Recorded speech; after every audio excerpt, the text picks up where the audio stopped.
रवंती कच्चे में हलंदड़ शर भुट्टा सेलरा समेत मुख़्तलिफ़ क़बाइली तकरारनि जे ख़ात्मे लाइ ॾहरकी मां अमन काफ़िलो रवानो थी वियो आहे। रवंती कच्चे में अमन कराइण लाइ ॾहरकी मां मुख़्तलिफ़ सियासी समाजी तंज़ीम जे अॻुवाणनि ऐं सहाफ़ियुनि जी अॻुवाणी में अमन काफ़िलो रवानो थियो। अमन काफ़िले जी अॻुवाणी सैयद लाल शाह, आज़म सोरियाणी, ग़ुलाम अकबर कासमी ऐं ॿियनि कई। अमन काफ़िले में मासूम ॿारनि ऐं नियाणियुनि क़ुरान पाक हथनि में खणी शिरकत कई। अमन काफ़िलो उॿावड़ो वेंदो, इन खां पोइ रावंती कच्चे में झेड़ींदड़ धुरियुनि ॾांहुं पण वेंदो। इन मौक़े ते अॻुवाणनि चयो त अमन काफ़िले जो मक़सदु क़बाइली झेड़नि जो ख़ात्मो आहे ऐं रावंती कच्चे में अमन क़ाइमु कराइण लाइ आहे। असां पंहिंजे समूरे इलाइक़े खे पुरअमन ॾिसणु चाहियूं था।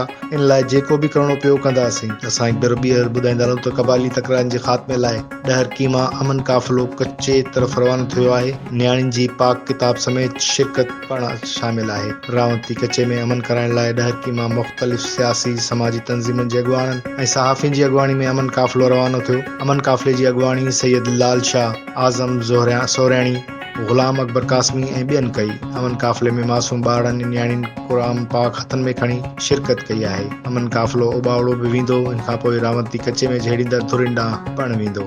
शाह जो रिसालो, सच्चल साईं जो रिसालो, मौला अली अलैहिस्सलाम का नहजुल बलागा, इतने सारे लोग हम तो दुआ करते हैं अल्लाह ताला उनको हिदायत देगी, ये मान लेंगे, वहाँ पे अमन हो जाएगा। हम तो इस उम्मीद से जा रहे हैं अल्लाह ताला उनको हिदायत देगी।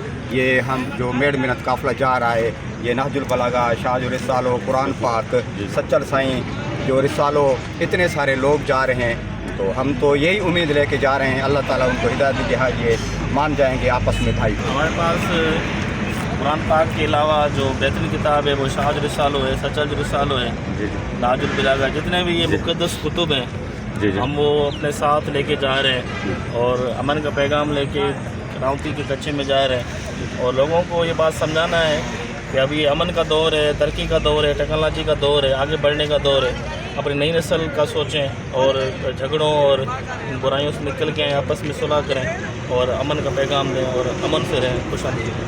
कुरान शरीफ कठाए ही जेको असां को पुछो तो वने यो अमल यो अगवानी के तो करे असां तहां जी इमारत कयो ते अमन मान रैली जे अगवानी असां कुरान शरीफ ही न्याय असां इन था कुरान पाक न्याय वो सैयद बादशाह इन जी अगवानी आहे। सब अगवान आयो पर कुरान पाक न्याय वो सैयद बादशाह ऐ जेके नेक मर्द असां ज़ालिम बिना के लालच लोग